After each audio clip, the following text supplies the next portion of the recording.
한 달 전 인사 발표가 났는데요. 저만 이번에도 승진해서 미끄러졌습니다.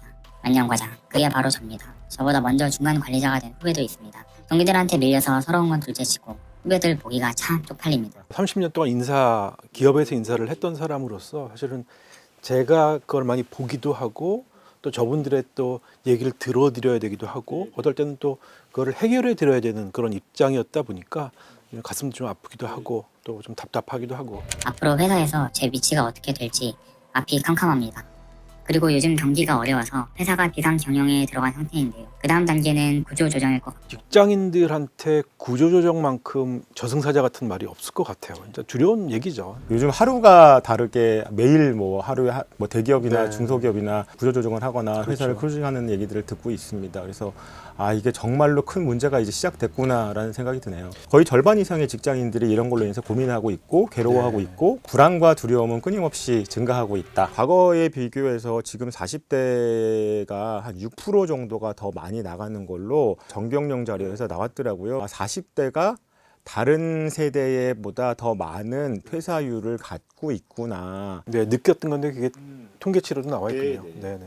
50대 같은 경우에는 다 대부분 직책자들이기 때문에 건드리기가 쉽지 않은 부분도 있고요. 20대, 30대들 이런 분들은 이제 앞으로 회사를 장기적으로 끌고 가야 될 분들이고 회사 입장으로서는 또 급여 수준도 좀 높고 약간의 잉여가 좀 있을 만한 그룹들이 한 40대 정도.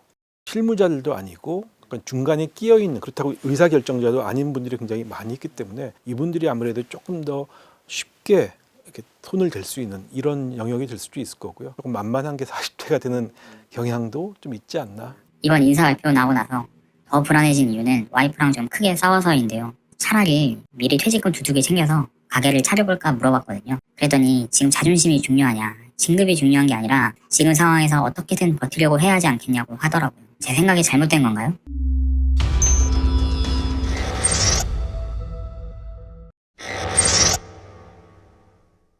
신규 기업들이 많이 좀 발생하는 것 같아요. 이제 막 굉장히 호황이었다가 최근 이제 우크라이나 전쟁 터지고 하면서 한 2년 정도를 지금 어려운 상황에 들어가고 있거든요.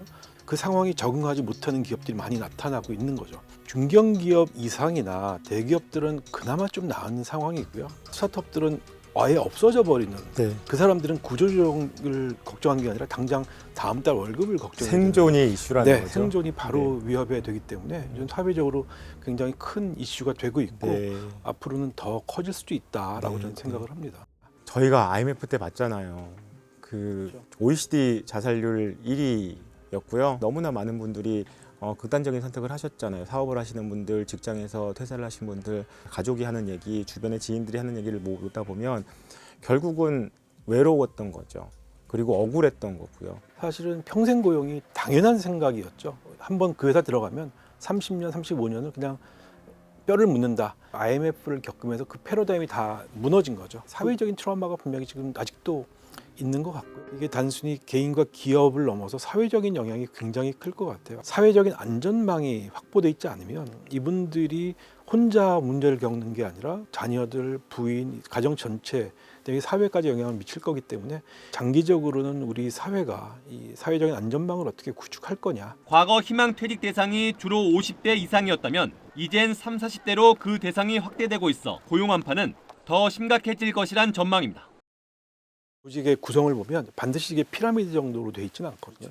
그 신입사원 채용을 줄이고 하면서 항아리형 같이 돼 있는 조직이 굉장히 많습니다. 30대 말, 40대 초 중반까지가 굉장히 좀 뚱뚱해져 있는 기업 입장에서 약간의 팻이죠. 제가 이제 직장 생활을 20년 정도 했는데 초창기에 직장 생활을 했을 때는 부장 1년 차만 돼도 주차 공간 그다음에 스포츠 센터 받을 수 있었는데 제가 퇴사할 무렵에는 부장 4, 5년 차가 돼도 이제 그 추첨을 해야 되는 상황이 되는 거죠. 인플레이션이 되죠. 네네. 기업의 어떤 구조 자체가 상향 팻한 경우 40대가 뚱뚱해졌구나. 만약에 이제 20, 30대로 다시 돌아간다 그러면 이분들은 아직도 경력이 초기이기 때문에 내가 다시 신입으로 들어가도 연봉 차이 별로 안 나지만 내가 지금 10년 정도 15년 근무를 해서 연봉이 이제 거의 한 8천, 1억 정도 가까이 됐는데 내 경력과 상관없는 쪽을 간다. 이건 굉장히 힘든 일이죠. 심리적인 그런 무거움 이 정도는 다른 50대나 20, 30대랑은 좀 비교하기는 어려운 것 같습니다. 옵션 자체가 너무 줄어드는 거죠. 더불어서 이제 40대 때 직장을 옮기게 되면 개인의 입장에서는 새로운 조직에 또 적응을 해야 되잖아요. 근데 이게 전연차 때 적응하는 거랑 고년차가 돼서 적응하는 거랑은 전혀 새로운 이슈고요. 한 회사의 조직 문화에 물들었던 그 사람이 새로운 조직 문화에 가서 새로운 조직 문화에 적응하다 보면 어떤 충돌로 인해서 정말 만족하지 못하고 힘들고 어려운 과정이 생기는 과정들을 많이 보다 보니 기업 측면에서도 빨리 써먹을 수 있는 인재가 돼야 되는데 겪어야 되는 과정들이 너무 길다 보면 과연 이게 우리 조직에서 빨리 이 친구를 써먹을 수 있을 것인가라는 이슈들도 좀 있는 것 같아요.